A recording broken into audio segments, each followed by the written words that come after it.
Morning, boys and girls. Today is Tuesday, March 31st, and we'll go ahead and start with the morning message and read aloud. Okay, so morning message, just real quick and easy. I thought I would share a knock knock joke with you, okay? Knock knock. You would say, who's there? I would say, Ben. Ben who? Been a long time since I visited you. It has been a long time since I visited you. Like to where we could both see each other. Okay, here's another one. Knock knock. Do you want to say who's there? Knock knock. Who's there? Lettuce. Lettuce who? Let us in or we'll huff and puff and blow your house down. Okay, so those are two knock knock jokes you can tell your friends. All right, so let's go ahead and do the read aloud. We're going to do Curious George. Curious George builds a home. Okay? And this is based off of the TV show. And if you guys have Hulu, you can look at the TV show, or it's on PBS, so it might be there.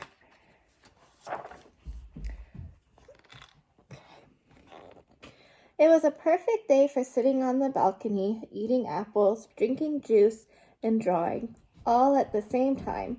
George was a good little monkey who was good at many things. He was especially good at being curious.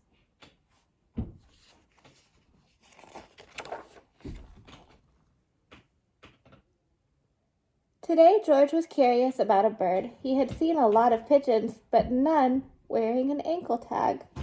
The pigeon had seen a lot of animals, but none drawing on a sketch pad.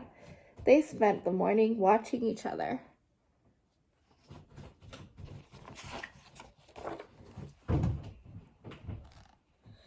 George, this is your best drawing yet, George's best friend, the man with the yellow hat, told him. That tag the bird is wearing means that it is a homing pigeon.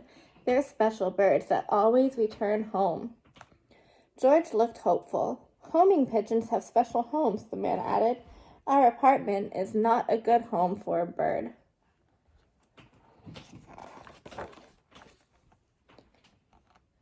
George saw that what his pigeon needed most was a place to roost. A tree would be perfect. George came up with a great way to get a tree to his apartment. He would build one. Uh-oh, the tree George built of pipe cleaners was not strong enough for a pigeon to sit on.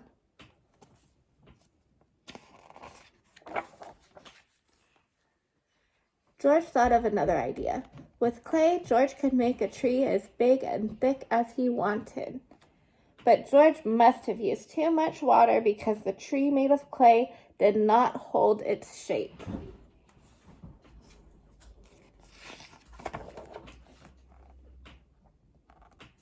George decided he needed more information to build the perfect tree, so he went to the park. He looked at the trees for a long time. He drew trees on a piece of paper. Then he began a new project.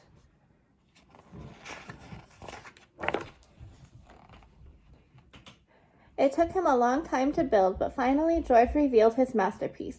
It looked almost like a real tree. Baseball bats were the roots, and a coat rack was the trunk. A frayed brown rope was its bark. Toilet paper and rubber gloves hung off it like leaves. George had even added real soil.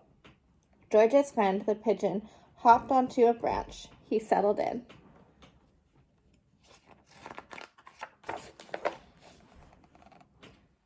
That afternoon, the man with the yellow hat brought home a guest.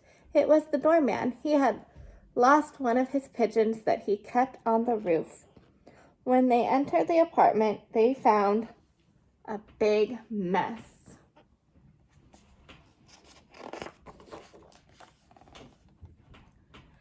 George, the man with the yellow hat exclaimed, "Is that a tree?"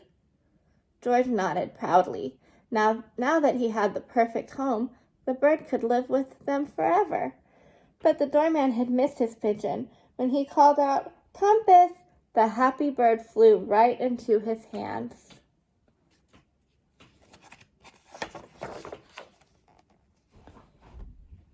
Poor George. He waved goodbye to Compass and the doorman. Then he sat alone on the balcony. The man with the yellow hat placed a potted tree on the ground. I bought it for the birds to sit in so you could draw them, he said, trying to cheer George up. George shook his head and pointed to his own tree. The man said, "It was a good effort, George, but birds want to sit in a real tree."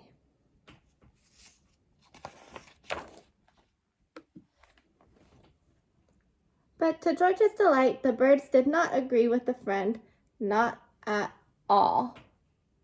See, all the birds came to join him. Okay, so that was called Curious George Builds a Home, and here it has a steps for you to build a pigeon roost if you would like to do that. I'll take a picture of this page and share it with you. But what it says is to number 1, start with a problem and state what needs to be designed or built.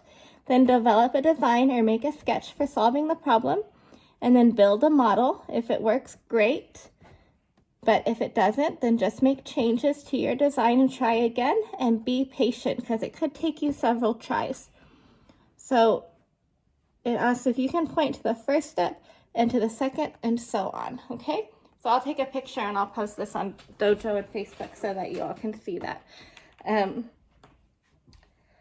My son, some of you know him, pointed out that this book might be a good one to read because it's called Curious George Builds a Home.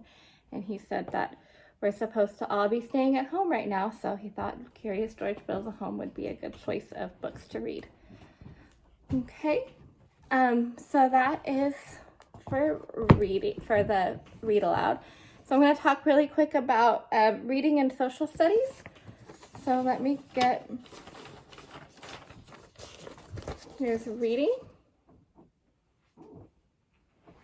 Okay, so for reading, you're still going to go back to reading A to Z and read Stars and Stripes again.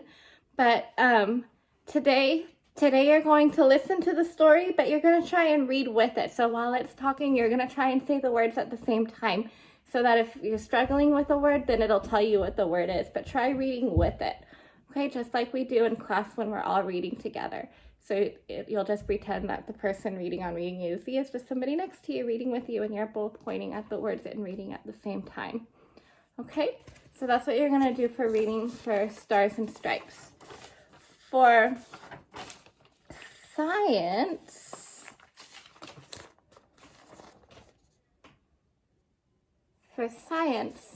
you are going to go on a scavenger hunt, okay? If the weather is okay to do that, I want you to try and go outside and find an animal. It could be, or a bird. It could be a bird, it could be a squirrel, it could be just any animal that you see. Don't touch it, okay? Don't touch it, don't go near it, but just look at it and see, what do you think it needs?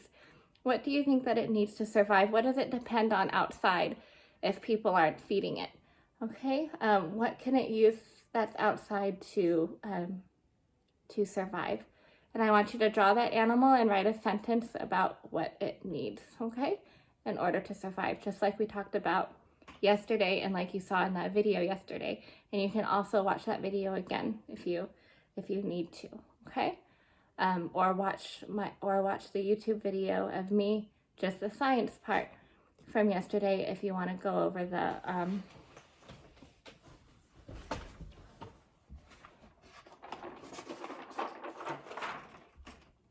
interdependence with the fish. Okay? It was explained yesterday. All right, so now for math.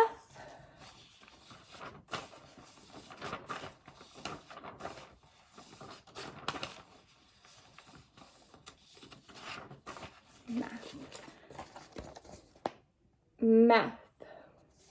We're gonna put you to a little bit of work today for math, okay? So for math, it's not too much, but inside of your books, hopefully you all picked up your textbooks from the school, and if you didn't, just have your parents let me know, okay?